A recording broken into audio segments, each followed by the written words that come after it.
चलो चलो जल्दी चलो, दौड़ के आओ, सत्संग का समय हो गया। सब लोग सामने आके बैठा करो। एक एक वचन वाणी को बड़ी सावधानी के साथ सुनो। जब तक सत्संग वचनों को नहीं सुनोगे तुम्हारी समझ में कुछ नहीं आएगा कि अच्छा किसे कहते हैं, बुरा किसे कहते हैं, पाप किसे कहते हैं, पुण्य किसे कहते हैं, असल और नकल किसे कहते हैं। बिना सत्संग वचनों के ये जानकारी किसी को नहीं हो सकती। जो कुछ हमने आपने मान लिया, समझ लिया, कर लिया, उसी को सच्चा मान लिया, जबकि सच्चाई कुछ और है। ये काल माया का देश है। यहाँ जो भी हम आप करते हैं या जो सामान इकट्ठा करते हैं सब झूठ है, क्योंकि हमारे काम आने वाला नहीं है, ये हमारे साथ जाने वाला भी नहीं है।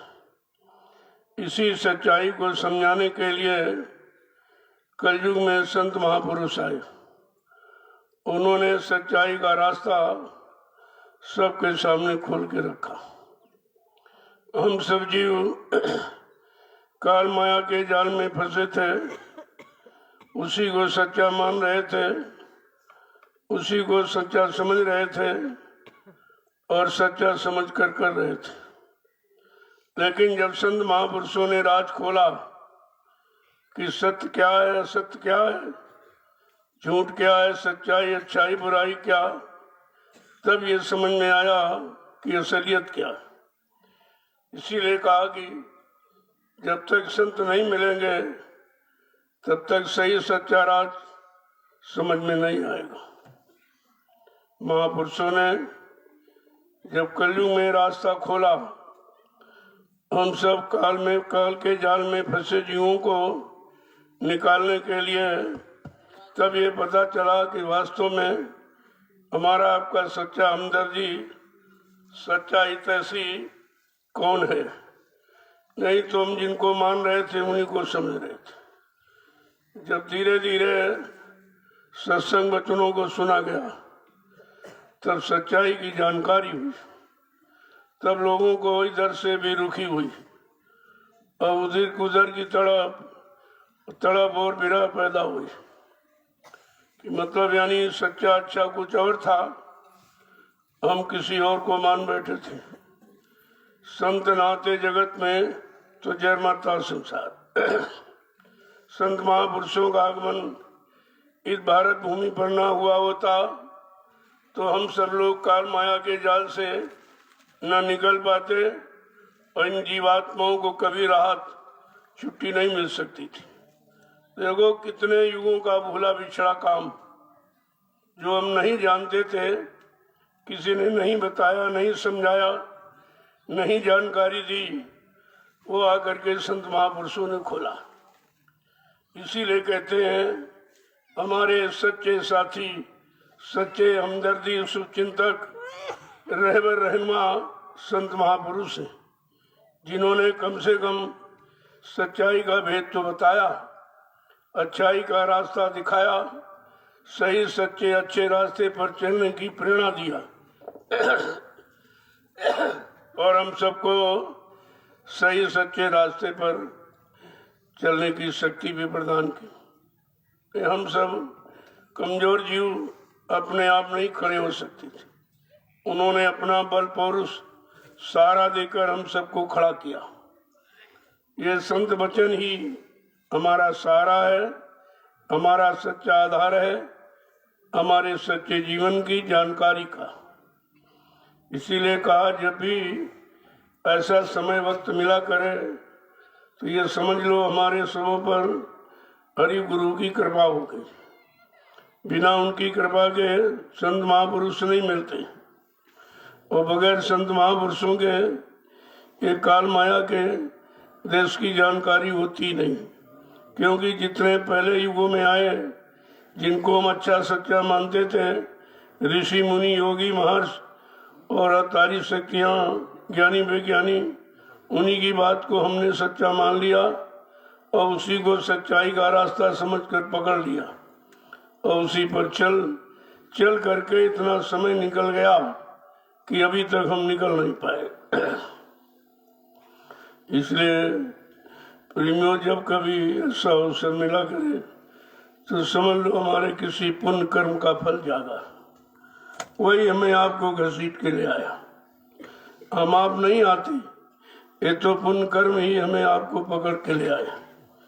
पुण्य पुंज बिन मिले न संता, संत बिना सूझे नहीं पंथा। बिना पुण्य कर्मों के संत महापुरुष नहीं मिलते हैं।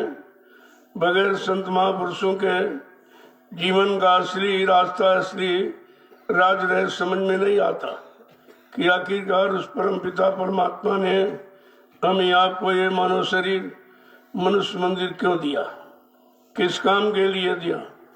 क्योंकि उसके पास तो बहुत शरीर हैं जिनको 4 कान 84 लाख योनियों में हम लोग समझते हैं। इतने शरीर होने के बावजूद हमें आपको ये मानो अनमोल मंदिर क्यों भेंट किया। कहा ये शरीर परमात्मा की प्राप्ति का, बाकी शरीर भोग के हैं। जो जो कर्म करोगे इन्हीं भोग की योनियों में बार बार जन्म लेना पड़ेगा। ये तो सिलसिला कभी बंद नहीं होगा। इसी को बंद करने के लिए ही संत महापुरुषों ने हमें आपको एक अवसर मानो अनमोल मंदिर का दे दिया। कहा जब कभी ये मनुष्य शरीर मिलेगा, मृत्यु लोक मंडल में मनुष्य शरीर के जानकार संत महापुरुष मिलेंगे और असली जानकारी दे देंगे। हम उनकी जानकारी को अच्छाई सच्चाई मानकर चल पड़ेंगे, तब हमारे काम की शुरुआत हो जाएगी। जय गुरुदेव,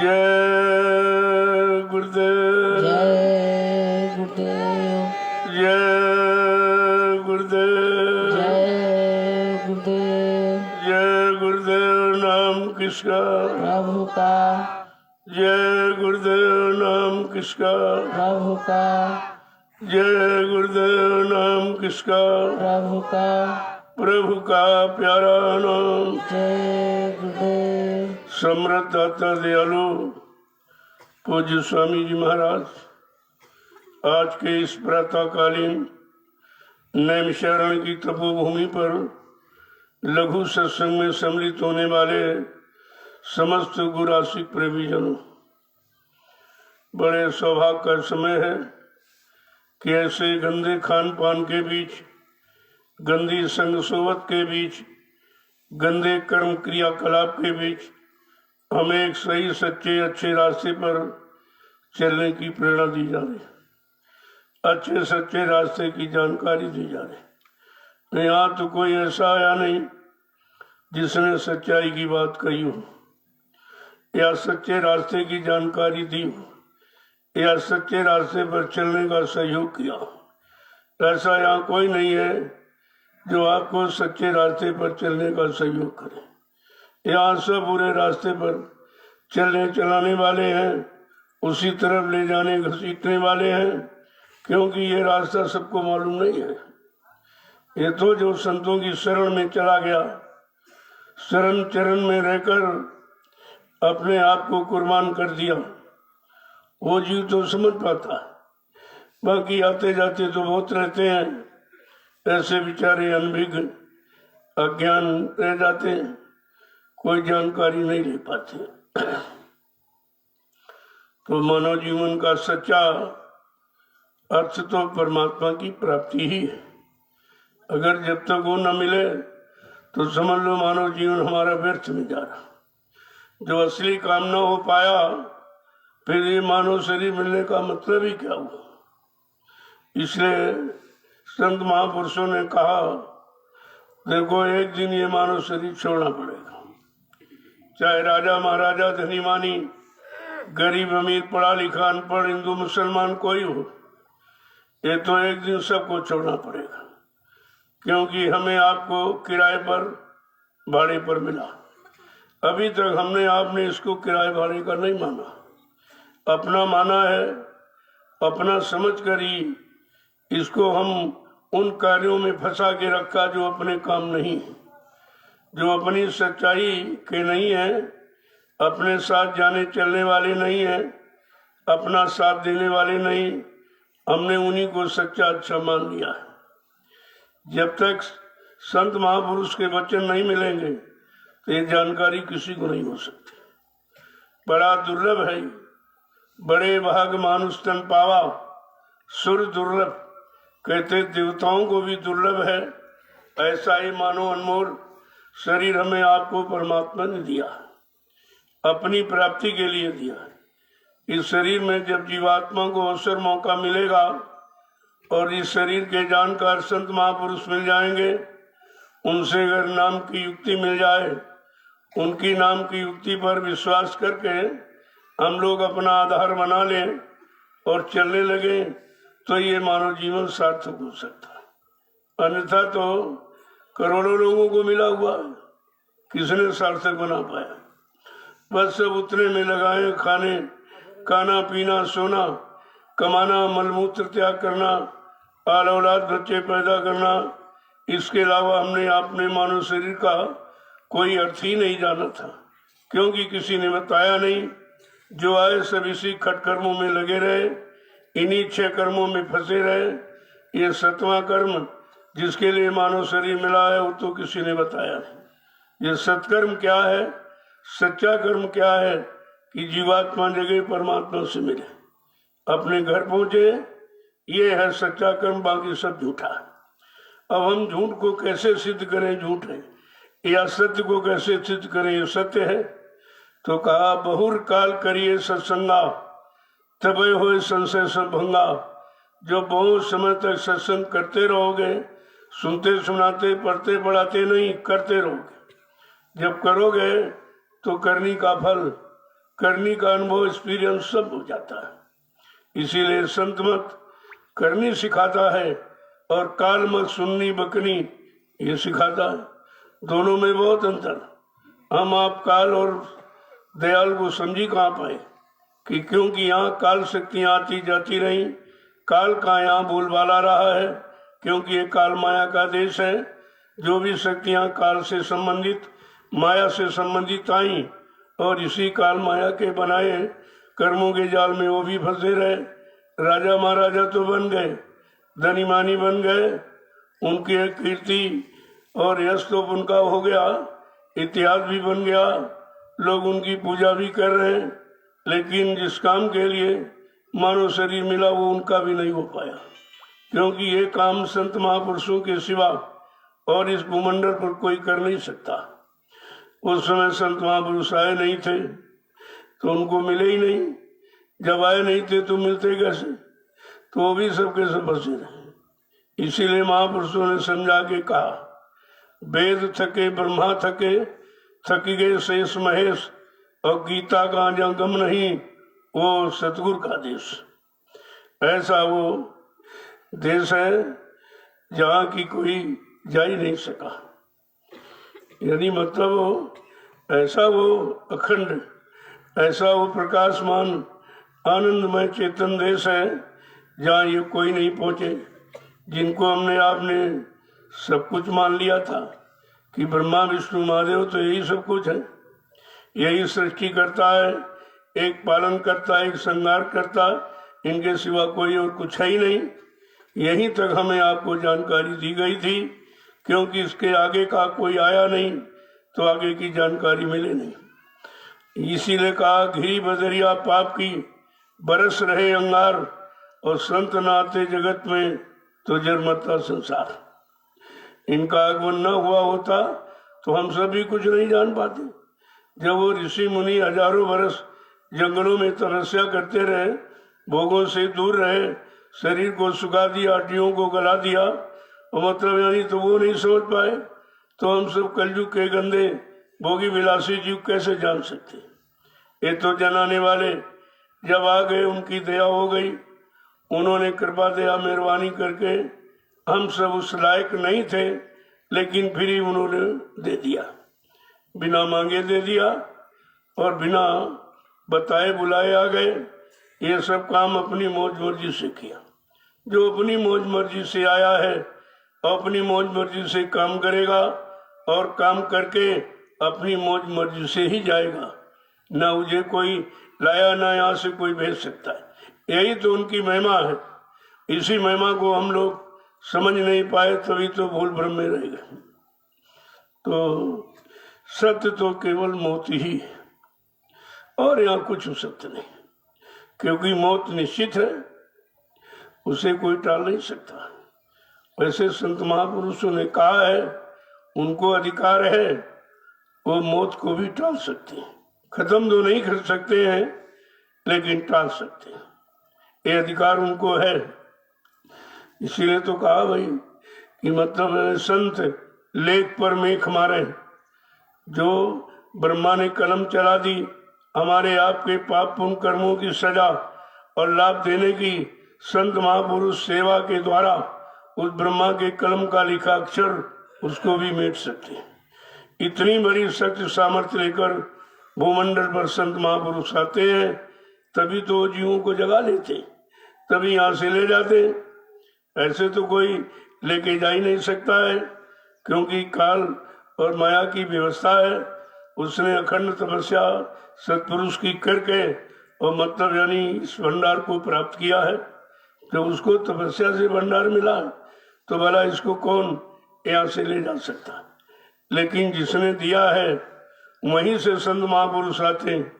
इसीलिए जब दिया तब ये कहा, भाई मेरी एक संत सूरत, एक संत बोध मृत्यु लोक मंडल पर आता जाता रहेगा, वो जीवात्माओं को जगाता रहेगा और घर पहुंचाता रहेगा। तुम उसमें कोई दखलंदाजी नहीं करोगे, ये पहले ही कॉल कराल कर लिया। ऐसे नहीं, संत महापुरुष किसी विधान को खत्म नहीं करते, बल्कि सरल बना देते। तो हम आपको यही जानकारी मिली है कि भाई चलो, किसी से नहीं तुम डरते हो तो कम से कम मृत्यु से तो डरो, क्योंकि मृत्यु तो निश्चित है और हमारे सिर पे खड़ी है, और 24 घंटे इंतजार कर रही है। कितनी जल्दी ये शरीर का समय पूरा हो, मैं इसको ले जाऊं। अब शरीर को जल्दी पूरा करने के लिए तो इसने ये सब व्यवस्था खराब बनाई है। भोगों में फंस जाएगा, जीवन जल्दी खत्म हो जाएगा, जल्दी लेके हम चले जाएंगे। इसीलिए उसने ये कर्म भोग, ये जाल बनाया और उसी में हम सबको फंसा के रख दिया। लेकिन संत महापुरुष आए तो जाल को भी तोड़ने की उन्होंने कला बताई है कि भाई इस काल के जाल को तुम कैसे तोड़ोगे। कहा, जब दयाल कोई आएगा और कोई रास्ता बताएगा। ऐसा समर्थ दयाल महापुरुष आया जिसने चैलेंज कर दिया कि मैं इस काल को भगाऊंगा। देखिए कितनी बड़ी बात कही कि मैं कलयुग को भगाऊंगा, यानी मैं तुम्हारी व्यवस्था को हटा दूंगा और सत्य सही व्यवस्था को लाऊंगा। उसी व्यवस्था में इन जीवात्माओं को रखकर और नाम की युक्ति देकर और नाम की कमाई कराकर मैं इनको घर पहुंचा दूंगा। ये कितना जबरदस्त चैलेंज था।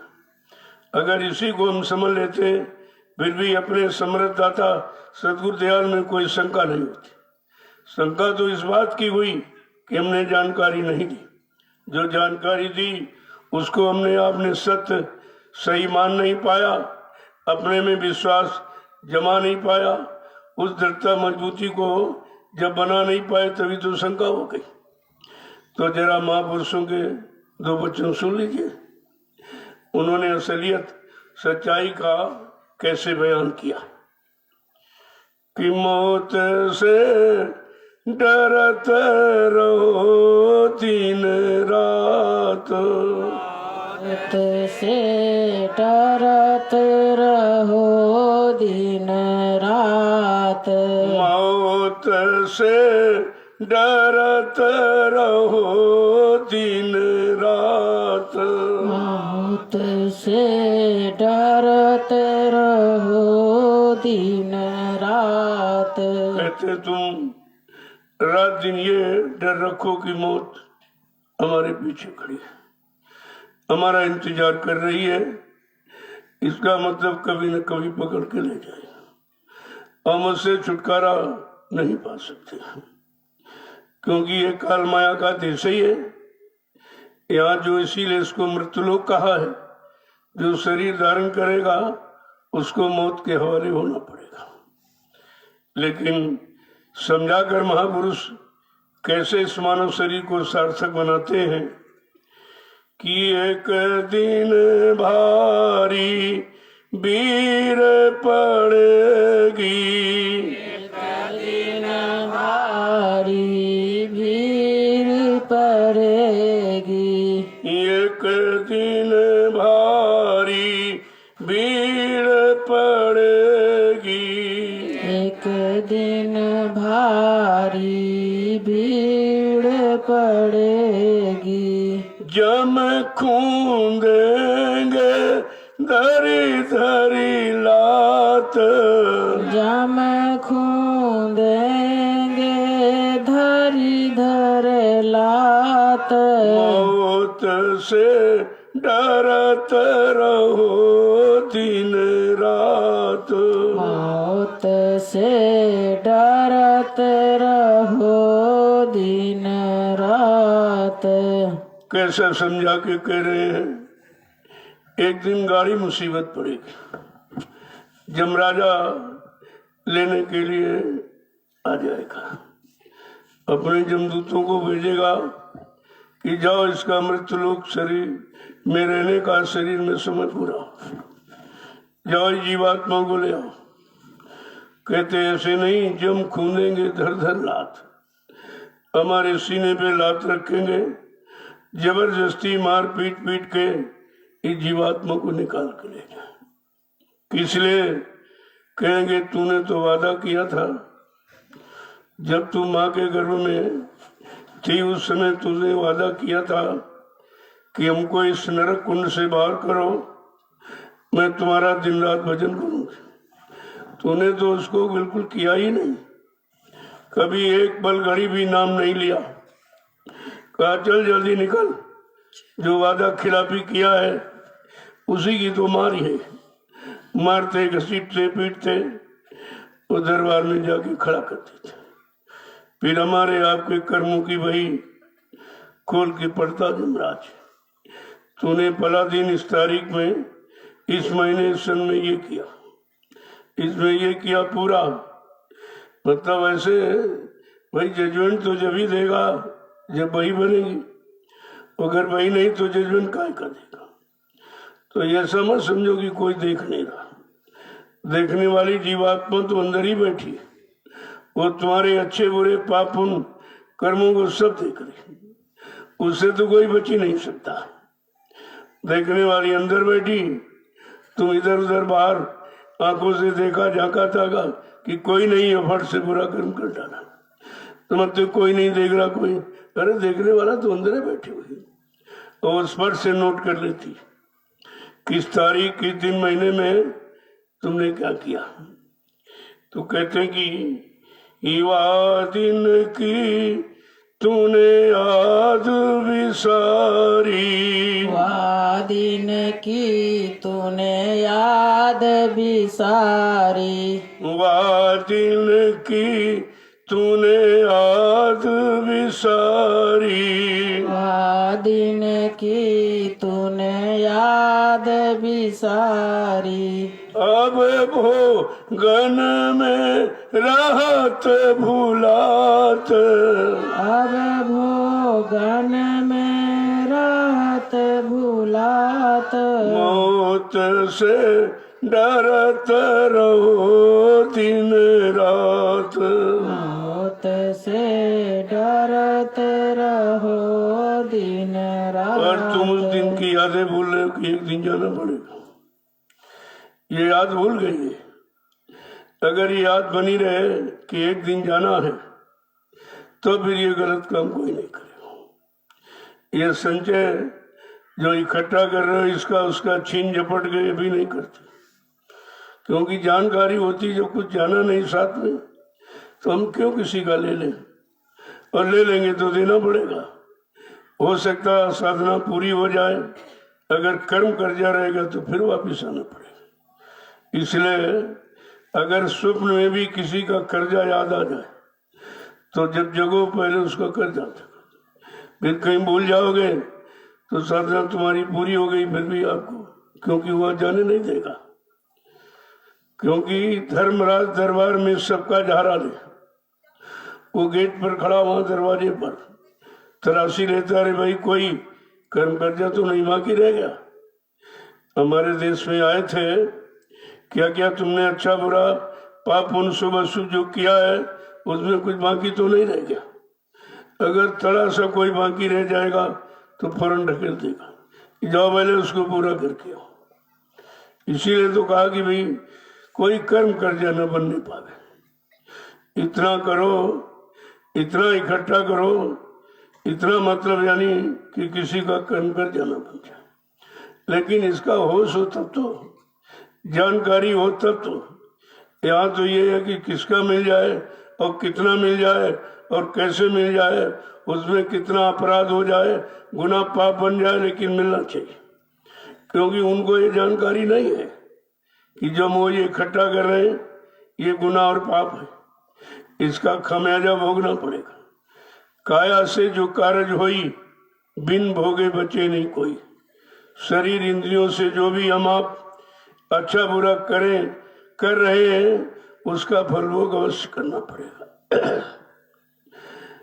भगवान कृष्ण नदी किनारे बैठे थे तो बैलिए ने दूर से देखा, उनके पैर में काला निशान था। उसने समझा कि हिरनी की आंख है, आंख समझकर उसने वहीं से बाण मारा तो कृष्ण का पैर छलनी हो गया, एकदम छलनी हो गया पैर। बड़ी जोर से कृष्ण चिल्ला पड़े।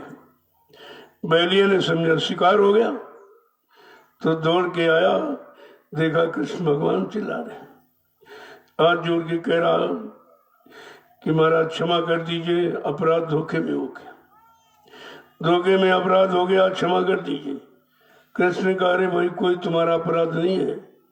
रामावतार में देखिए, रामावतार में तुम बाली थे, मैंने पेड़ के आड़ से धोखे से बाण मार कर तुम्हारी हत्या की थी, धोखे से। तो हमारा वो धोखे वाला कर्म कर्जा पूरा हो। जिनको हम आप भगवान कहते हो, मानो तन जिन्होंने मृत्युलोक मंडल में लिया उनको भी अपने हर कर्म का बदला देना पड़ा। ऐ इंसान तू किस भूल भलैया में, जो भी करेगा उसका भुगतान सब करना पड़ेगा। और कहीं कोई इमारत नहीं बनी वहां यहीं पर, इसीलिए उसने कर्मों के भुगतान के लिए 4 खान, अस्थावर, उस्मत, अंडक, पिंडक और 84 लाख योनियां बना देते। इन्हीं में कर्मानुसार बार बार जन्म दे करके वो सजा को पूरा करता रहेगा। इसलिए महापुरुषों ने एक एक वचन को कैसे गढ़ के सोच करके कहा कि मतलब यानी जब जाना है, रहना है नहीं, लेके कुछ आए नहीं, लेके कुछ जाना नहीं, तो जरा सोच समझ के इकट्ठा करो। पहली बात इकट्ठा की जरूरत नहीं, उतना करो कि किसी के सामने हाथ ना फैलाना पड़े, अपना काम निकल जाए। साईं उतना दीजिए जामे कुटुंब समाए, मैं भी भूखा न रहूं और साधु न भूखा जाए। बस इतनी तो कामना अच्छी है, इतना तो एकत्र इकट्ठा करना ठीक है, और बाकी सब यही रह जाएगा। और इसी की अंतमति सोगति, जहाँ तुम्हारी इच्छा अंत समय में रह जाएगी वहीं जन्म हो जाएगा। जहाँ आशा तहाँ बासा, मन का यही तमाशा, वहीं तुम्हारा जन्म हो जाएगा। तो अगर जिन्होंने धन इकट्ठा किया वो धन में बेचारे फंसे रह जाते कि धन छूटा जा रहा है, हमने बहुत इकट्ठा किया, इनको लूटा, इनको ठगा, इनकी बेईमानी छल कपट किया, अब उसी में वो प्राण रह गए और बाद में जन्म सर्प योनि में हो गया। धन में जब इच्छा रह जाएगी तो सर्प योनि में जन्म होता है, और सर्प की उम्र बहुत होती है, बहुत उम्र होती है। इसीलिए कहा उतना करो जितना भरना ना पड़े। अब करो भरो तो मतलब क्या निकला? अरे भाई उतना करें जितने से हमारा काम बन जाए, किसी का बोझा न लदने पावे, किसी का कर्म कज्जा न चलने पावे। तो कहते तुमने उस दिन की यादें बुला दी और भोगों में इतने लवलीन हो गए, इतने लिप्त और सराबोर हो गए और सारे कर्म व्यवस्था भूल गए। अच्छे बुरे का, पाप पुण्य का, शुभ अशुभ का कोई ज्ञान ही नहीं रहा, इतने हम लोग डूब गए। आगे समझा के कह रहे कि एक दिन काठी बने तुम्हारी, निस दिन काठी बने तुम्हारी, एक दिन काठी बने तुम्हारी, निस दिन काठी बने, एक दिन काठी बने तुम्हारी। निस दिन है बेको कहेगी कसत को काट रही, एक दिन काठी बने तुम्हारी, एक दिन काठी बने तुम्हारी, चार कहरवा लादे जात, चार कहार वाला दे जात। एक एक शब्द को इधर कर दो, अर्थ बदल जाएगा, अर्थ का अनर्थ हो जाएगा। ये संतवाणी है, हेरा फेरी नहीं की जा सकती। हेरा फेरी करोगे तुम्हारा मन हेरा फेरी में चला जाएगा, फिर तुम कभी सुधर नहीं पाओगे। इसलिए जैसा लिखा उन्होंने है, जैसा उन्होंने बताया, इशारा किया, बिल्कुल हूबहू उन्हीं शब्दों से कहना चाहिए। कहते एक दिन तुम्हारी काठी बने, जो तुम ये समझ रहे हो ये सिंगल बेड डबल बेड ये भी नहीं रहेगा। तुमको वहां से उतारेंगे और फर से जमीन पर, वहां भाई नहीं, हरे बांस की, मोटे मोटे डंडों की वो चारपाई तुम्हारी बनेगी, उसी को तिकती कहते हैं, काठी कहते हैं। और उसी पर एक हल्का सा कपड़ा डाल के नंगा लिटाते। ये सब तुम्हारा कहाँ चला गया? जो तुम शरीर के पीछे इतने पड़े रहे, इसी को सजाने में, खिलाने और पिलाने में सारा जीवन आपने नष्ट कर दिया, और इसकी ये दुर्दशा हो रही। वही लोग जिनको तुमने अपना कहा, तुम्हारे बाल बच्चे, तुम्हारे परिवार के लोग ही तुम्हारे पर रहम नहीं करेंगे, बेरहमी के साथ उस गद्दे और चारपाई डबल बेड से उतार कर जमीन में, और फिर हरे बांस की तिक्की बनाएंगे, मोटे मोटे डंडों की, उसी पे नंगा लिटा देंगे। क्या कह रहे हैं? चार कार वाला दीजिए, और वो चार लोग एक एक हिस्से को पकड़ेंगे और ले जाएंगे। कहाँ तक ले जाएंगे? मरघट तक। बीच में उतारा भी नहीं करेंगे, कहीं बीच में मत उतार देना, कहीं भूत बन के फिर ना वापस घर में चला जाए। इसलिए पीछा नहीं छोड़ेंगे जब तक शमशान भूमि पर ले जा करके और लकड़ियों पर नंगा लिटा कर आग लगा के जला नहीं देंगे, अकल सकल सब मिट्टी में मिला देंगे, तब पीछा छोड़ेंगे। ये तुम्हारे हैं, जिनको तुमने अपना माना है, ये तुम्हारे हैं। तुम्हारे से कोई हमदर्दी है इनको? देखो महापुरुष किस तरीके से ये जीवन लीला को बताते हैं। ये मानव शरीर जो बड़े भाग से, भाग का मतलब है कि भागशीलता तो जब होगी जब इसको सार्थक करो। ये खाने पीने और मतलब यानी सजाने भजाने, ये कोई भागशीलता है? आगे क्या कह रहे हैं कि भाई बंधु कुटुंब परिवार, भाई बंधु कुटुंब परिवार, भाई बंधु कुटुंब परिवार, भाई बंधु कुटुंब परिवार, सो सब पीछे भागे जात, सो सब पीछे भागे जा, मौत से डरत रहो दिन रात, मौत से डरत रहो दिन कहते रात। जिनको तुमने अपना बनाया, क्यों हम ये भूल गए गर्भ की स्थिति को कि माँ के गर्भ से जब आए तो नंगे केले ही आए थे,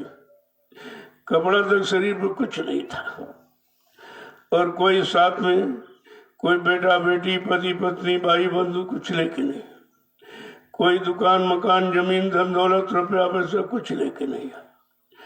नंगे आए हो, जब चलोगे तो नंगा जोरी लेगा, कहेगा मेरा सामान उतार दीजिए, अब तुम्हारा समय पूरा हो गया, मैंने सामान तुमको प्रयोग के लिए दिया था और तुमने दुरुपयोग भी किया, शरीर का भी दुरुपयोग भोगों में लगाया, इनको मारा काटा, इनकी हिंसा और हत्या की, चोरी और कत्ल डकैती व्यभिचार कुपचार, ये तुमने शरीर को भी गंदा किया, इसकी सजा अलग दूंगा, उसकी सजा अलग मिलेगी।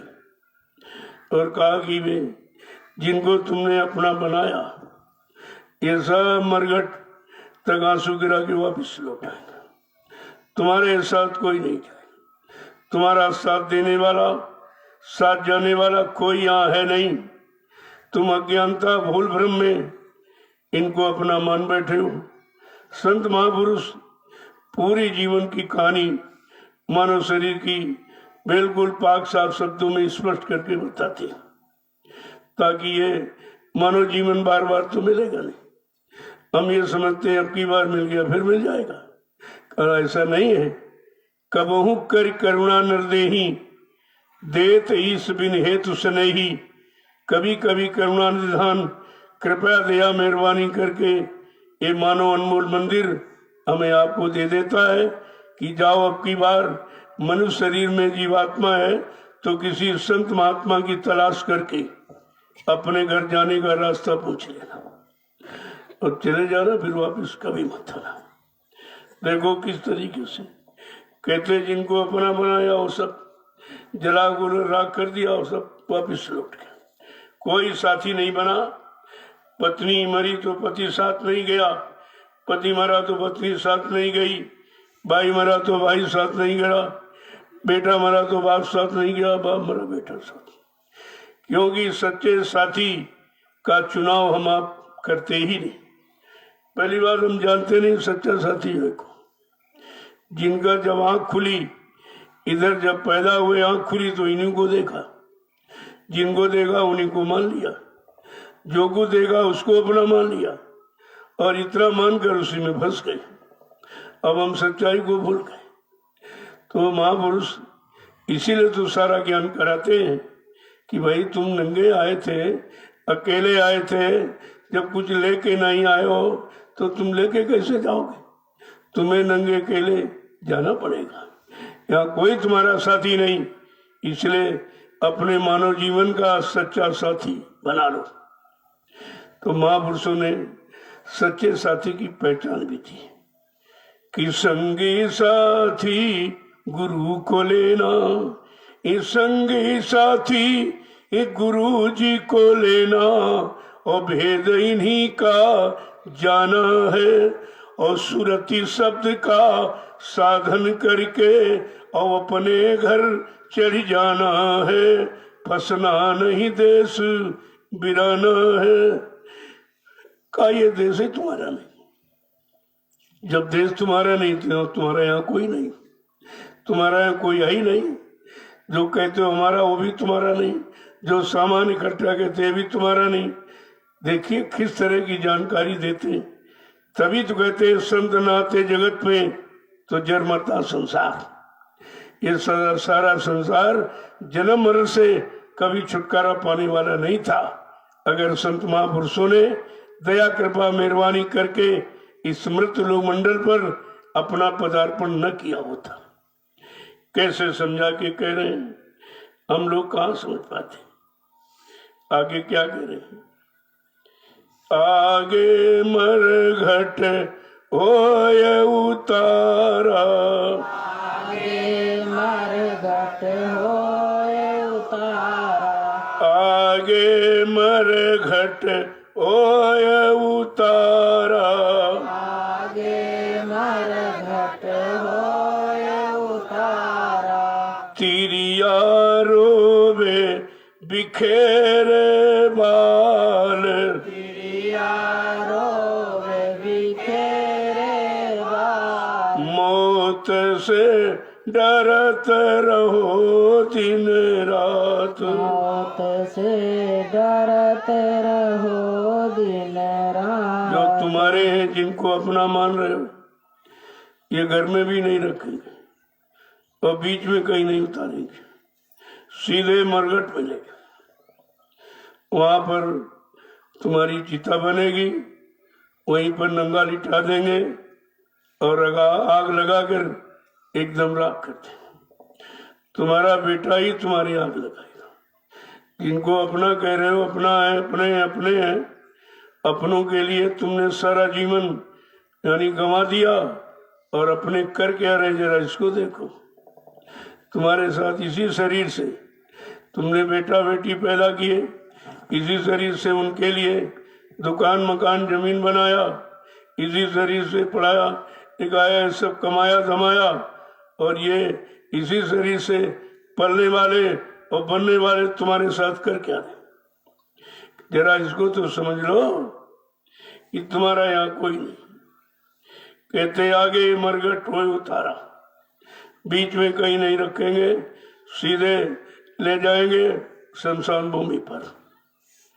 अब तुम्हारा कोई जगह नहीं रहा, मकान में तुम्हारा ठिकाना नहीं, गांव में शहर मूले में तुम्हारा कोई ठिकाना, कहीं तुमको नहीं ठिकाना मिलेगा। तुम्हारा ठिकाना सीधे मरघट, वहां ले जाएंगे और जला के रख देंगे। अगर सगर सब खत्म हो जाए, कुछ नहीं बचे, बाकी कुछ नहीं रखेंगे। तो कहते तिरिया रोवे बिखेरे बाल। आपने कहा जीवन साथी नहीं है, उसने कहा जीवन साथी है, वही बीच में सब छूट गया। कोई साथी है यहाँ? अरे साथी माने साथ जाने वाला, पूरा साथ देने वाला, साथ तक मंजिल की पूरे साथ यानी मतलब पूरा साथ मंजिल तक दे। कैसा महापुरुष एक एक शब्द को कैसे समझाते कि हम सब गृहस्थ आश्रम में रहने वाले कैसे फंसे पड़े हैं।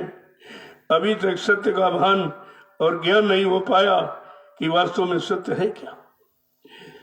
आगे क्या कह रहे हैं कि वहां जमपुर में नरक निवासा, वहाँ जमपुर में नरक निवासा, वहां जमपुर में नरक निवासा, वहाँ जमपुर में नरक निवासा, यहाँ अग्नि में फूके जात, यहाँ अग्नि में फूके जात, मौत से डरत रहो दिन रात, मौत से डरत रहो दिन रात। अब देखो शरीर की कीमत क्या है।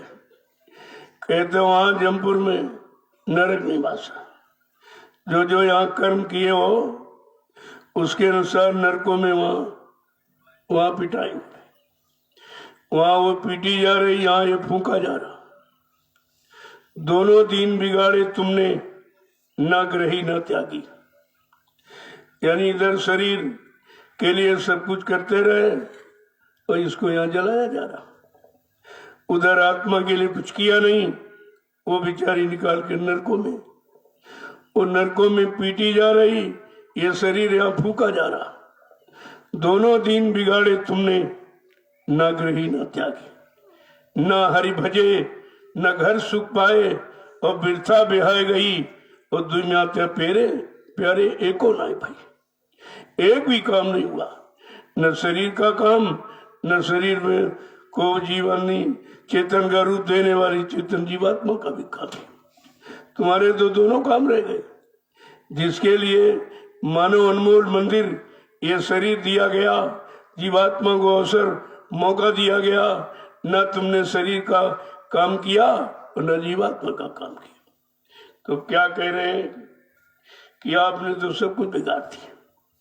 देखो संत महापुरुष की जीवात्मा की दिव्य आंख, कान खुला हुआ, उसी दिव्य आंख से वो सब देख रहे हैं कि इसकी दुर्दशा क्या हो रही, उधर नरकों में जा रही, इधर शरीर की दुर्दशा क्या हो रही, ये तो तुम भी देख रहे हो, ये तो तुम ही कर रहे हो, जला रहे हो, राख कर रहे हो। लेकिन उधर जो जीवात्मा की दुर्दशा हो रही वो देख रहे। तभी हमें आपको जगाते, चिताते, होश में लाके खड़ा करते। अरे भाई कुछ जो करने के लिए आए हो, जिस काम के लिए मानो अनमोल मंदिर शरीर मिला है, अरे भाई उससे कुछ काम तो कर लो।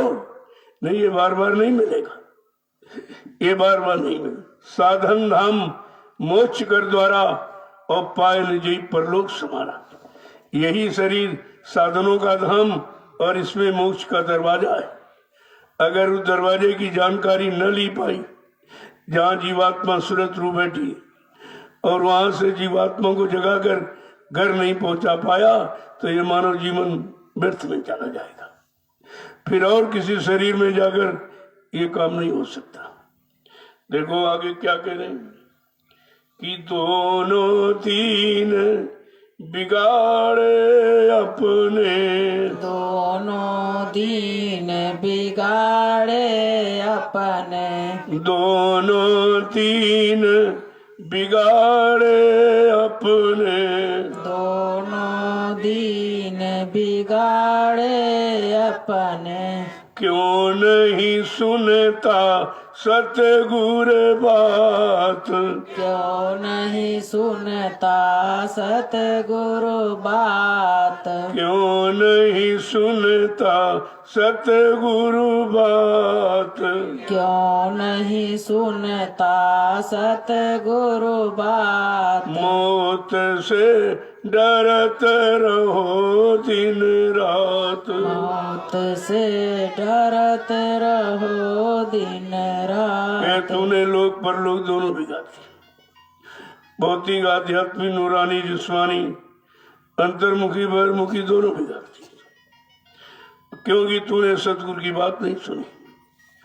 जो तुझे सत्य के रास्ते पर सत्यलोक सचखंड पहुंचाने के लिए तेरी जीवात्मा को आए हैं, तूने उनके वचन वाणी को सुना ही नहीं, और सुना तो तूने मानकर विश्वास नहीं किया। जब विश्वास नहीं किया तो तूने अपने जीवन में उनको उतार कर अमल नहीं किया। तो कहते तूने तो सब कुछ बिगाड़ दिया। दोनों दीन बिगाड़े तुमने, अब नहीं सुनता सतगुरु बात। तूने सतगुरु के अनमोल वचनों को क्यों नहीं सुना, जो तेरे लिए, तेरी जीवात्मा के उद्धार कल्याण के लिए आए।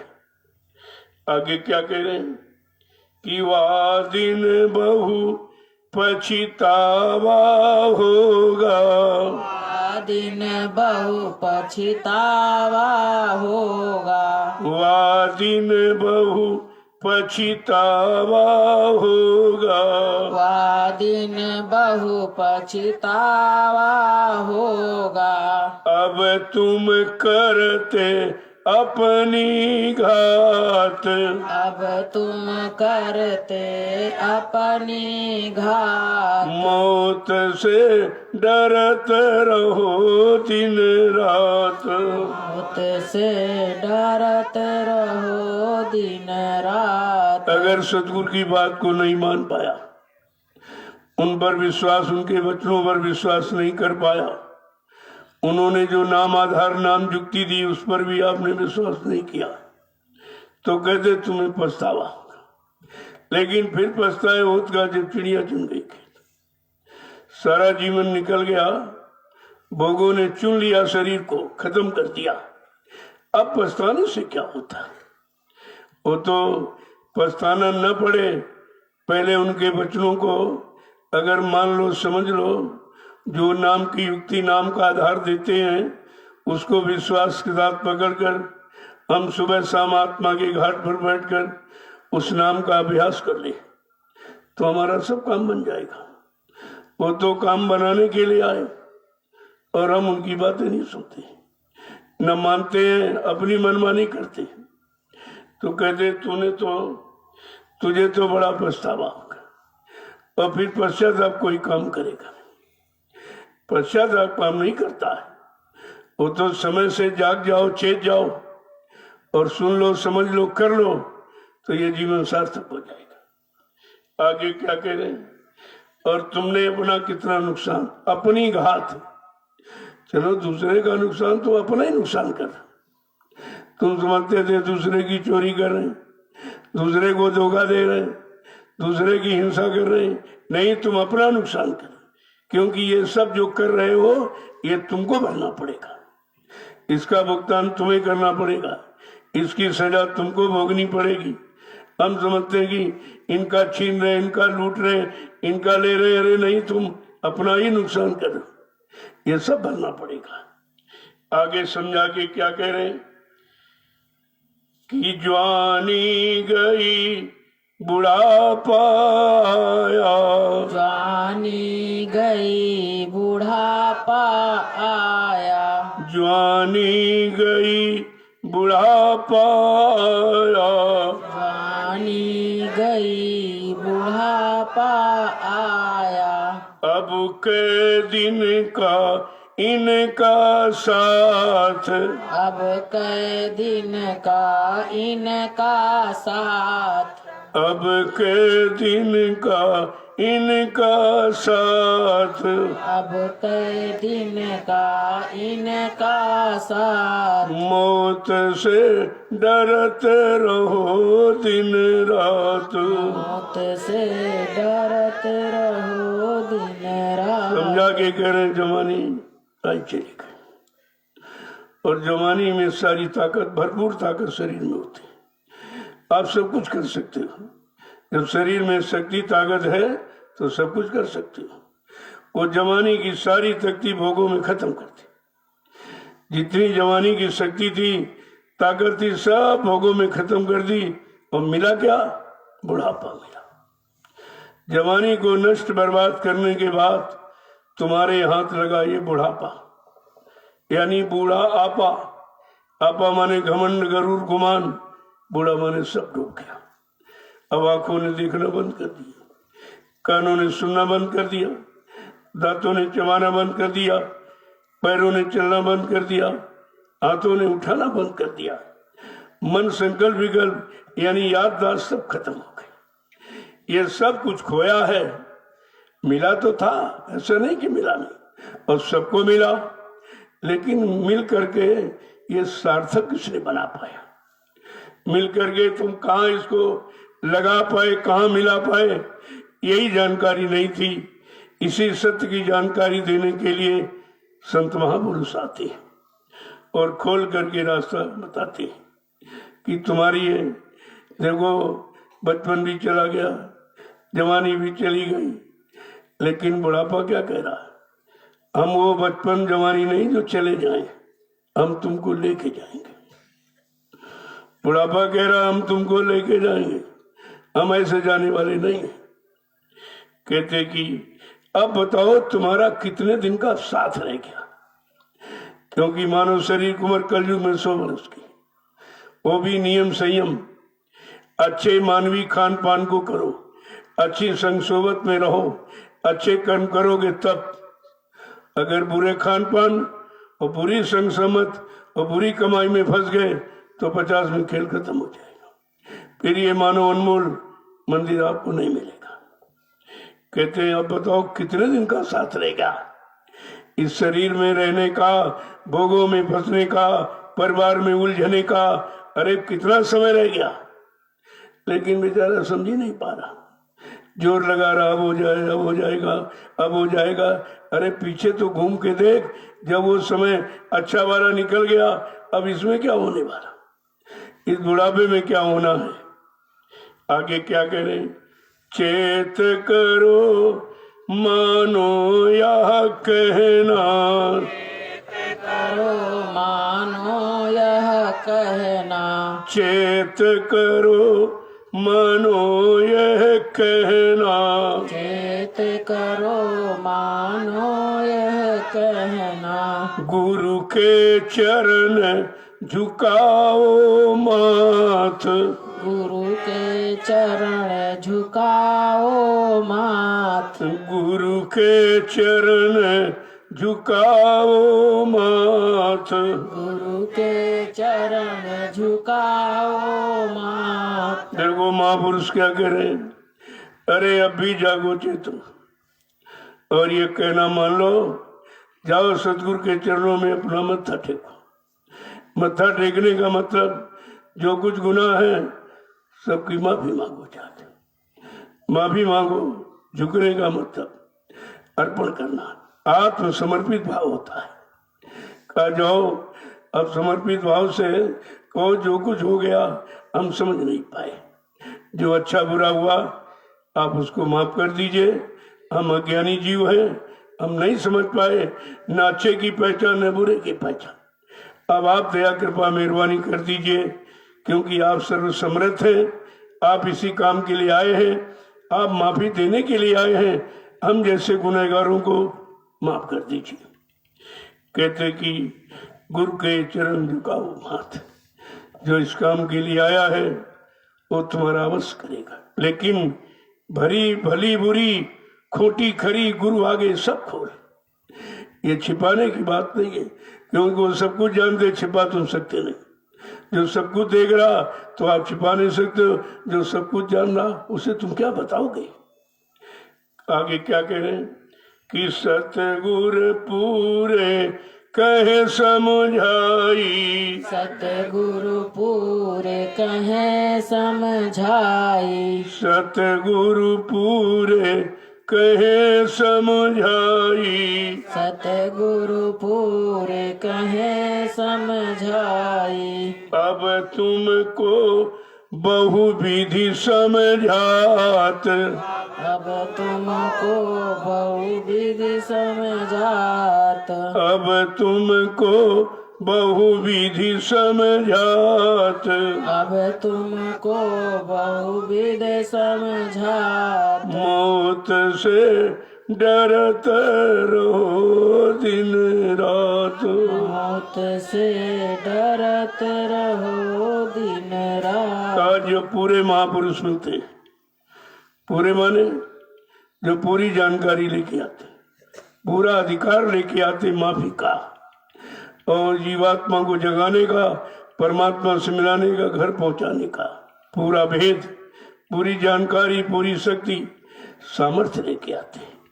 कहा तो बार बार समझा के कह रहे, गुहार पुकार लगा के कह रहे, अब तुमको सब प्रकार से समझाते, एक तरह से नहीं, कोई तौर तरीका बाकी नहीं रखते, सब तरीके से समझाते हैं। लेकिन हम सब अज्ञानी जीव उनकी बातें नहीं सुनते, सुनते हैं तो मानते नहीं, और मतलब यानी अपने जीवन में उतारते नहीं, तभी हम सब लोग लाभ से वंचित रह जाते हैं।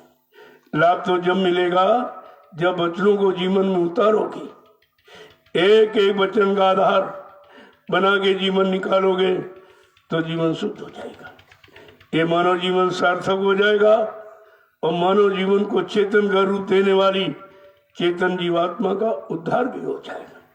कहा जो दोनों काम करने आता उसको पूरा कहते, पूरे गुरु शब्द कमाई में जो पूरा, उन चरणों की बन जा धुरा। कहते जो शब्द की कमाई में पूरा है, पूरा ने अधूरे से यही मतलब है, जो शब्द की कमाई, वो दाम की कमाइयाँ नहीं करते, शब्द की कमाई, नाम की कमाई करते। और नाम की कमाई करने का कि हमें आपको आधार विधि देते कि तुम भी नाम की कमाई करो और यहाँ से चलो, ये नाम की कमाई तुम्हारे साथ जाएगी और दाम की कमाई यहीं छूट जाएगी, ये तुम्हारे काम आने वाली नहीं है। किस तरीके से सब कुछ समझाने के लिए इस कलयुग में हम सब गंदे कमजोर जीवों पर दया करने के लिए संसद गुरु आए, लेकिन हमने आपने उनकी बात को माना।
देखो, जो पूरे महात्मा पूरे सदगुरु जब मृत्युलोक मंडल पर आते तभी हम जीवात्माओं का पूरा काम होता है, अधूरों से नहीं होगा। इसीलिए कोई ये 3 यूं निकल गए, कोई नहीं, किसी का पूरा नहीं होगा, क्योंकि उस समय पूरे गुरु आए नहीं थे और सांसारिक गुरु आए थे, शारीरिक लाभ देने वाले, मान सम्मान राज पाट धन दौलत ये सामान दिलाने वाले आए थे, लेकिन जीवात्मा जगाने वाले, परमात्मा मिलाने वाले पूरे गुरु नहीं आए। यही तो पूरे अधूरे की पहचान है, और बिना सत्संग के पूरे अधूरे किसी की जानकारी नहीं होती। जानकारी तो सत्संग ही आपको कराएगा। इसीलिए मानव जीवन में अगर जरूरी है तो सत्संग जरूरी, इसके अलावा कोई जरूरी नहीं। ये जब सत्संग सुन लोगे तो इधर भौतिक भी समझ में आ जाएगा और अध्यात्म समझ जाएगा। ये दोनों समझ में आपके आ जाएंगे कि हमको कितना लगाव इधर से रखना है, भौतिक सामानों से, भौतिक पदार्थों से, भौतिक भोगों से, और कितना हमें लगाव गुरु के द्वारा दिए नाम की कमाई से। इसलिए जब गुरु से जितना अधिक प्यार होगा, भजन में उतनी बाधाएं मिटेंगी। विघ्न बाधाएं जब ही मिटेंगी जब उनसे प्यार होगा। कहते हैं प्यार 3 प्रकार का होता है, संसार से प्यार, गुरु से प्यार और सूरत को शब्द से प्यार। ये 3 तरीके हैं, और 3 में से केवल संसारी का प्यार जो किया वो भी साथ नहीं किया, वो साथ नहीं आप किया है।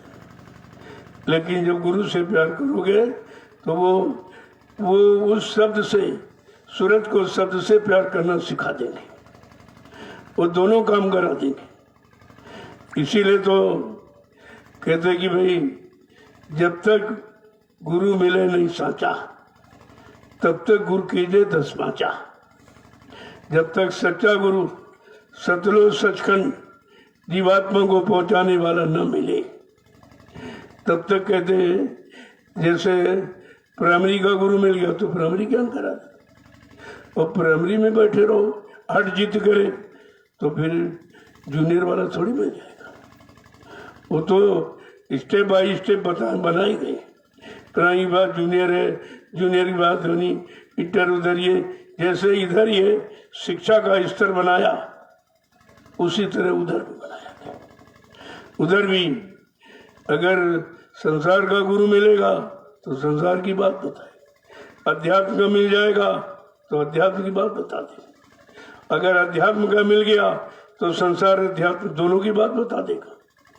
इधर भी आपको चलाएगा लेकिन इधर ठहरने नहीं देगा, इधर चलाएगा उधर पहुंचाएगा, ये दोनों काम हो जाएंगे।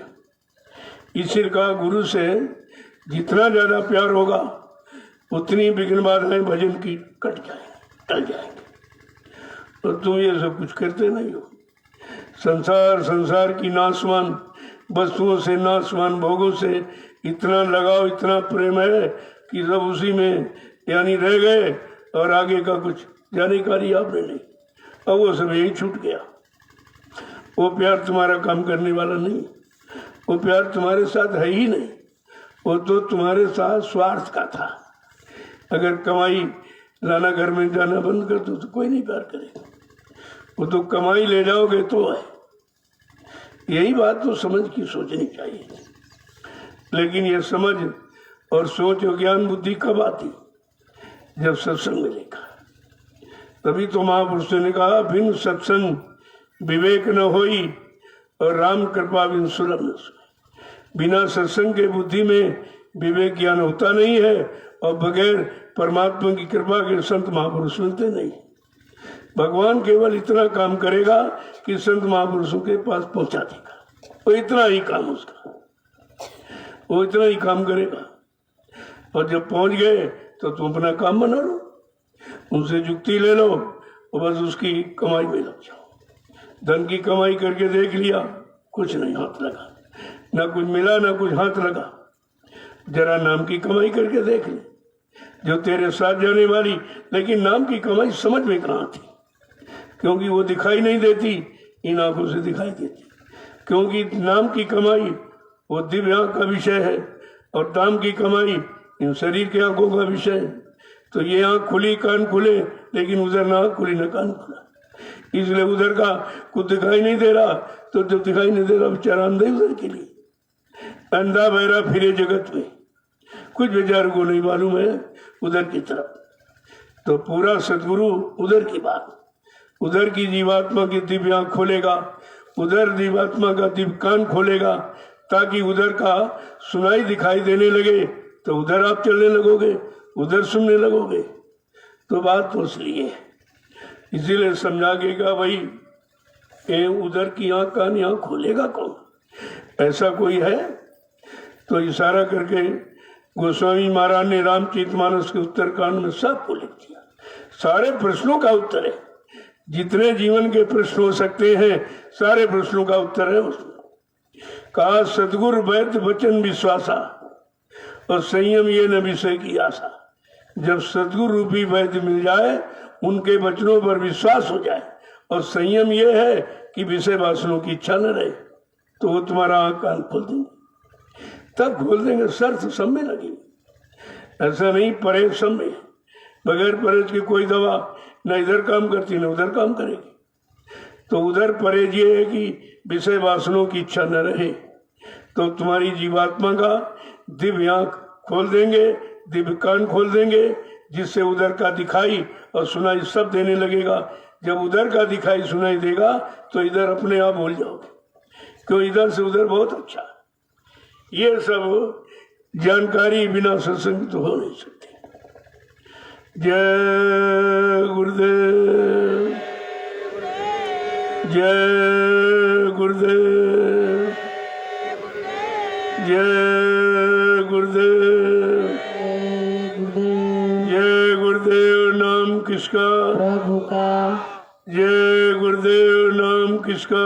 प्रभु का। प्रभु का प्यारा नाम। जय गुरुदेव। जरा खड़े हो जाइए। तो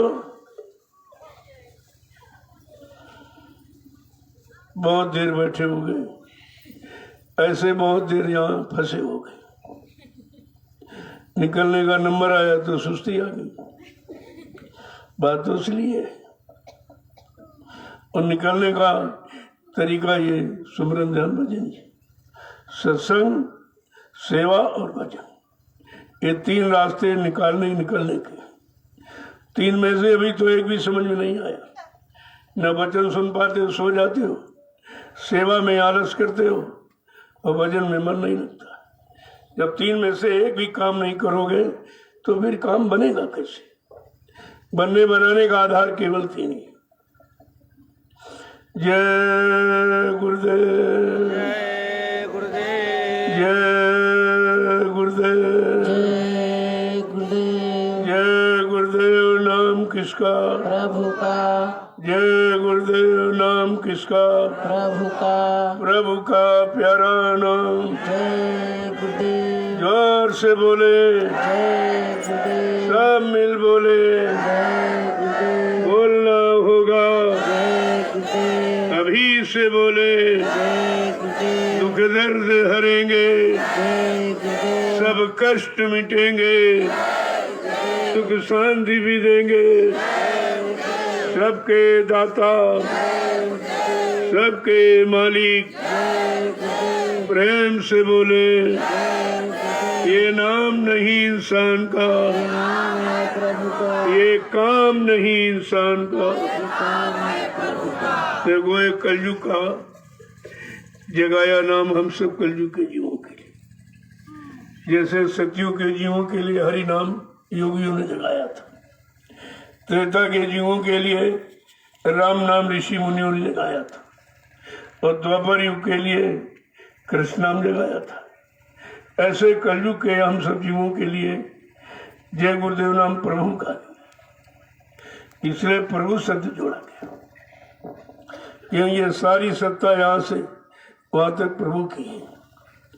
जब वो सत्ताधारी, वो मालिक खुद भूमंडल पर आ गया, प्रभु नाम लेकर के प्रभु नाम का प्रचार कराया, प्रभु नाम से हम सब जीवात्माओं को जगाया, और प्रभु नाम भवसागर से पार जाने के लिए बेड़ा लगाया। बगैर प्रभु नाम के बेड़े पर सवार हुए कोई जीवात्मा अपने घर नहीं जा सकती।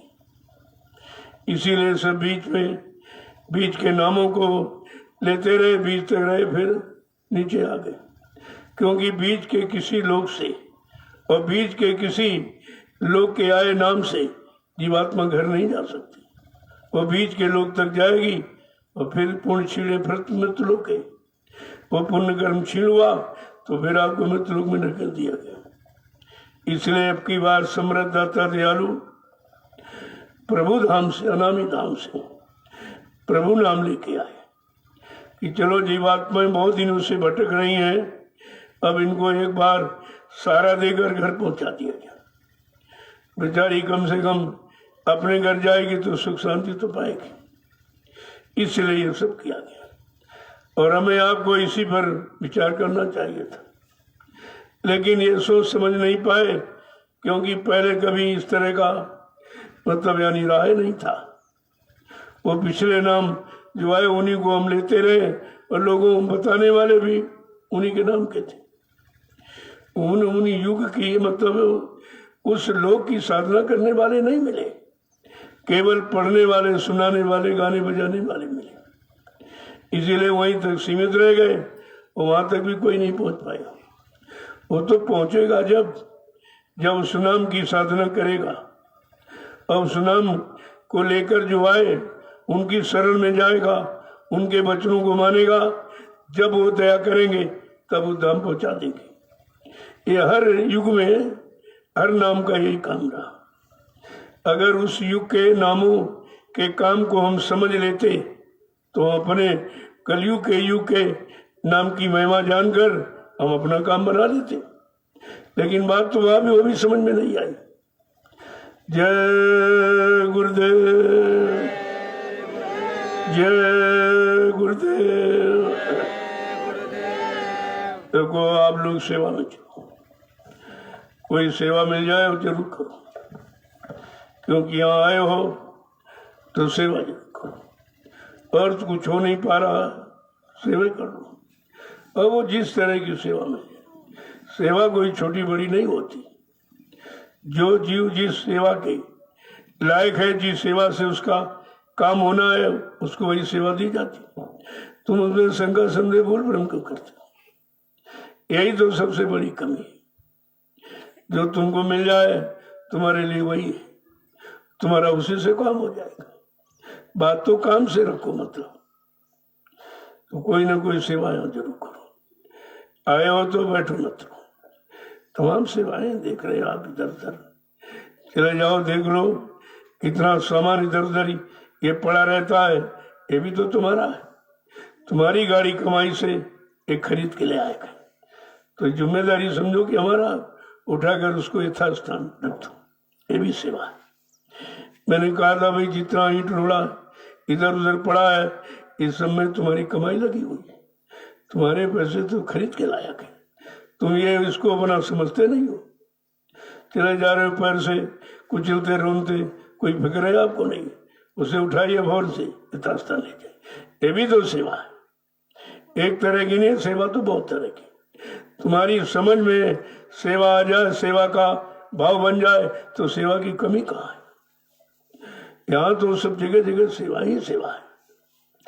जय गुरुदेव। देखो आश्रम का कोई व्यक्ति कहीं नहीं जाएगा। जब कहीं यहाँ से निकलो तो पहले बता दो कितने लोग जा रहे। तुम इधर उधर की भर्ती कर लेते हो, फिर नुकसान उठाते हो। तुमको किसी के कर्म तो मालूम नहीं, करे अपराध करे कि और सजा कोई और है पावे। किसी अपराधी को साथ में ले लोगे तो सजा तुम भोगोगे। ये बात कितनी बार बताई जाती है, लेकिन समझते नहीं। यहाँ बांध यहाँ चला, फट से उठ के बैठ गया उस पर। तुम उस बांध पर बैठने के लायक हो, या तुम्हारा उस बांध पर चलकर तुम्हारी मंजिल पूरी होगी कि बीच में ही रह जाएगी। ये बात कभी नहीं समझते। जब मैं देखता यहाँ से कोई बांध चला, फट से चल के बैठ गए। अरे भाई जितने लोग जाओ उनको बताओ, उतने लोगों का प्रसाद दे दिया जाए, और प्रसाद लेकर तब जाइए। अपनी मनमानी करोगे तो ऐसे भोगोगे फिर, और बाद में यहाँ की कमी देखोगे, हमारे पर दया नहीं हुई। और दया तो हुई, लेकिन तुम तमाम का ठेका लेके जा रहे हो, उन पर दया थोड़ी हुई है। सबके कर्म अलग अलग है, उन कर्मों की सजा जहां जहां मिलनी है वहां वहां अवश्य मिलेगी। जय गुरुदेव। ये सब बातें बताई जाती, इसलिए आश्रम का कोई व्यक्ति यहाँ से लेगा नहीं। आप यहीं रहिए, तुम्हें तो रोज ही सत्संग मिलता है, और रोज सेवा मिलती है, भजन भी करते जाओ तो सब काम हो रहा। और उधर कोई कार्यक्रम लग गया तो वहां तो कोई काम नहीं, केवल संदेश, वो भी मिश्रित संदेश। और तुम्हारे यहाँ तो एकदम निखाली सत्संग दिया जाता। तो बात को समझते क्यों नहीं। ये रहो बैठ के भजन करो, तुम्हें मौका मिल जाए तो भजन करिए आप बैठ कर, जिसके लिए आए हो। और मुख्य काम यही है, बाकी तो गौड़ है और मुख्य काम भजन है। जब तक गौड़ इसलिए कराया जा रहा कि गौड़ कामों में भी आपका लेन देन है, तो उस धीरे से उसका भुगतान हो जाए। और मुख्य काम भजन, असली काम भजन है, वो तो सुबह शाम आपसे कराया जा रहा है। यहाँ पूरा अभ्यास, पूरी शिक्षा, मतलब यानी इसी तरीके की आश्रम का मतलब यही, अपना अपना श्रम, चाहे शरीर का श्रम हो चाहे आत्मा का श्रम हो, ये दोनों काम आपके। शरीर से श्रम करोगे, शरीर का बोझा उतरेगा, आत्मा श्रम करोगे, या आत्मा यहाँ से निकल के अपने घर चली जाएगी। ये तो दोनों काम आपके, लेकिन समझोगे नहीं तो फंस जाओगे, फिर कोई लाभ नहीं मिलेगा। तो हमेशा सोच समझ के काम किया करो। कहीं जाना है बगैर पूछे मत जाओ, जिनको जाना होगा बता दिया जाएगा। अगर कोई नुकसान होने वाला तो रोक दिया जाएगा, और रोक दिया जाए तो फिर उसमें तुम आगे पीछे सोचे हमको क्यों रोक दिया गया, हमें क्यों नहीं जाने दिया गया, हमारे साथ यानी मतलब गलत व्यवहार किया जा रहा। अरे तुम्हारा जाना उचित नहीं है, कोई ना कोई दुर्घटना हो जाएगी, इसलिए मना किया जाता। बात तो आप समझते नहीं हो, मनमानी करते हो, बाद में परेशान होते हो, फिर आपका नुकसान हो जाता। फिर तुम्हारी आस्था ही खत्म हो जाएगी कि हमारे पर दया नहीं की गई। यही कौन दया है कि जो जान बच गई, कम है, ये कम दया होती है। जय गुरुदेव।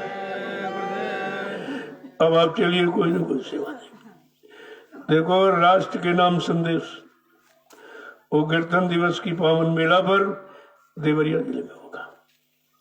वो राष्ट्र के यहाँ तो दोनों संदेश आपको मिलते हैं, बराबर आपको बता इशारा किया जाता, तो वहां वो संदेश हो जाएगा। और जो बेचारे इधर उधर या नहीं आ पा रहे किसी कारणवश, तो उनसे मिल लिया जाता। या तो आपको बुला लिया जाता, कोई स्थित परिस्थिति में आप फंस जाते हो तो चल के मिल लिया जाता। ये दोनों काम हित के ही हैं, लाभ के। लेकिन तुम्हें आश्रम में रहना, यही तो सब लोग दौड़ दौड़ के आ रहे बेचारे, और यही सबको आना पड़े। भूमि ऐसी है, ये 88,000 ऋषियों की, मैं थोड़ी बुलाता हूँ, वो 88,000 ऋषियों की तपोभूमि। उस भूमि में इतना आकर्षण है, इतनी सुख शांति है, क्योंकि यहाँ 88,000 कितनी बड़ी संख्या ऋषि मुनियों की, उन्होंने हजारों वर्ष से तपस्या की, इस भूमि को पावन पवित्र बना दिया। वो बना के बेचारे चले गए, उनको तो सदगुरु मिले नहीं थे जो अपना काम कर लेते, लेकिन जमीन आपके लिए जरूर बना गई। इसीलिए संत महापुरुष जब आए तो उन्होंने इशारा करके कह दिया, इस पावन पवित्र भूमि का लाभ किसी संत के साधकों को मिलेगा। जब किसी संत के साधक आएंगे, नाम की साधना करेंगे, नाम की कमाई करेंगे, उनको इस भूमि पर सुख शांति मिलेगी। ये सब पढ़ना चाहिए। गोस्वामी महाराज ने रामचरितमानस जो लिखा वो सिद्धांतों का ग्रंथ है, आगे आने वाले समय की सूचना दे रहा, हमको कैसे रहना है उसकी जानकारी। ये तो मतलब यानी वो त्रिकालदर्शी संत महापुरुषों का लेख है, तीनों कालों में सिद्ध होगा, भूत भविष्य वर्तमान तीनों में लाभ उठाने मिलेगा। लेकिन तुम तीनों का लाभ जानते नहीं। उन्होंने इसीलिए लिखा था कि 88,000 ऋषियों की तपोभूमि है, इस तपोभूमि का लाभ किसको मिलेगा? जब किसी संत के साधक तीर्थवर नैमिष विख्याता अति पुनीत साधक सुखदाता, ये तीर्थों का तीर्थ राजा नैमिषारण विश्वविख्यात पावन पुनीत है। यहाँ पर जब किसी के संत के साधक, संत के जीव आएंगे, नाम की साधना करेंगे, उनको लाभ मिलेगा। बाकी तो कितने गांव बस गए, क्या ये लाभ किसी को मिल रहा? इस तपोभूमि का लाभ कोई उठा रहा? वही खाना पीना कमाना, इसके सिवा कुछ नहीं जानते बेचारे। कितने गांव बस गए, कितने शहर कस्बे बस गए, लेकिन ये लाभ जो लिखा ये कोई नहीं माना। अब उनको सोचना चाहिए, इस भूमि पर तुम बसे हो, चलो भूमि का लाभ नहीं मालूम था, अब तो आपको लाभ मालूम कराया जा रहा और लगाया जा रहा, और फिर भी नहीं जागे थे तो तुम जानो, तुम्हारा काम जाने। लेकिन ये कोई नहीं कर सकता कि हमको बताया नहीं। इसलिए प्रातःकालीन नित्य प्रति ये जानकारी दी जा रही। ये सत्संग पूरे देश को, सारे विश्व को जानकारी दे रहा, ऐसे नहीं। जो सुनेगा वो लाभ उठा लेगा, नहीं सुनोगे तुम जानो, तुम्हारा काम जाने। बताने वाला, सुनाने वाला तो अपना फर्ज अदा करता, और लेने वाले, सुनने वाले नहीं सुने, नहीं ले रहे, तो तुम जानो, तुम्हारा काम जाने। और ये ऐसा संदेश जिसमें आपसे कुछ लिया भी नहीं जाता। जो पिछले युगों की कहानियां सुना नहीं, कितना खर्चा है, उस चर्चा का कितना खर्चा, ये दान, ये दक्षिणा, रुपया पैसा, सामान, ये सब वो सब, और ये वर्तमान, ये समय का, समय के लोगों को के लाभ का, और कोई पैसा नहीं आपसे, कोई खर्चा नहीं है, और मुफ्त। सुबह नित्य नियम से लगभग 7 बजे ये कार्यक्रम प्रारंभ हो जाता, और बराबर लोगों को जानकारी मिल रही। नैमिषारण्य की तपोभूमि ये सारे देश को, सारे विश्व को जानकारी भेज रही है। अब उसमें ना लोग सुने, ना समझे, तो उसके लिए क्या किया गया? जय गुरुदेव। अब आप चलिए, कोई सेवा देख लो, जो सेवा कराने वाले हो फौरन बताइए उनको। ये मिट्टी जो पड़ रही तो कुछ रह गई हो तो फिर उसको डाल पड़ जाए, अच्छा रहेगा। आपको अवसर मिला हुआ, ये सेवा का मौका आपको मिल गया। क्यों, जो पहले लोग आए उन्होंने मिट्टी डाली, तो पीछे वाले कह रहे भी हमको तो मिट्टी की सेवा नहीं मिली।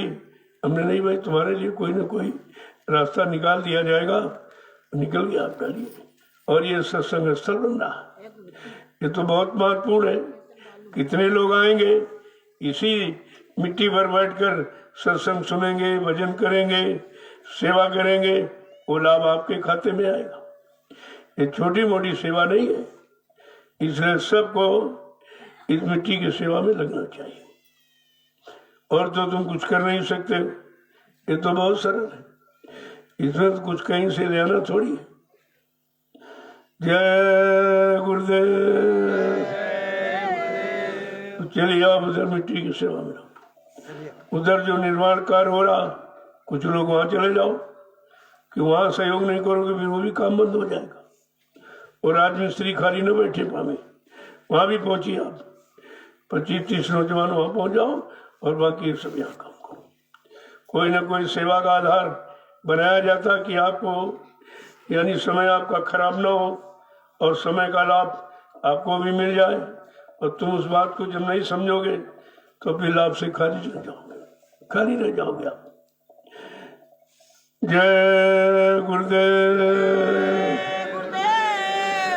चलो आप चलिए। देखो उस राष्ट्रीय कार्यक्रम में यहाँ से कोई नहीं जाएगा, जिसको कहा जाएगा हो जाएगा।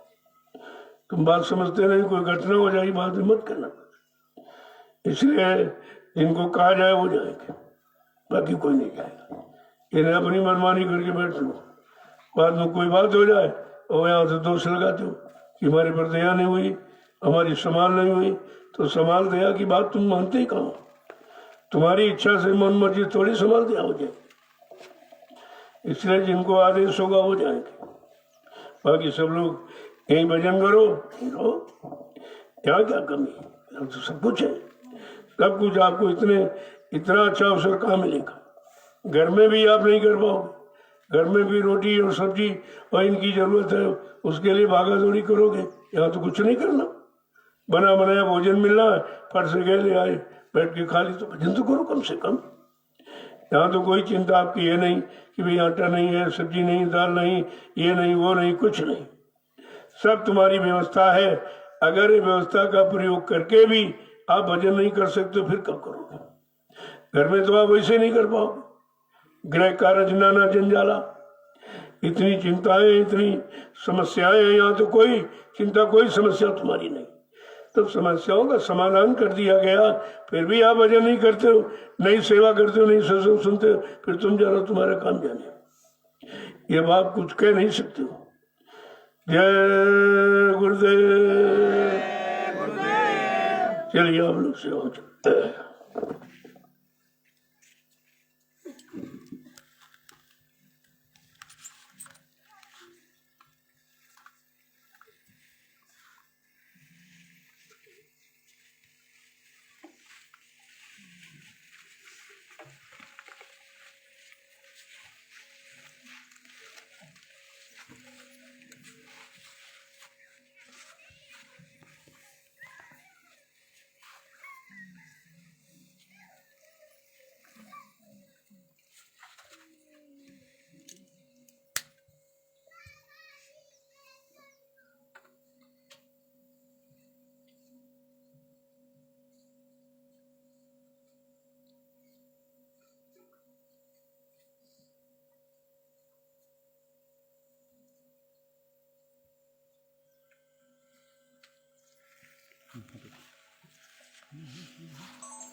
Side side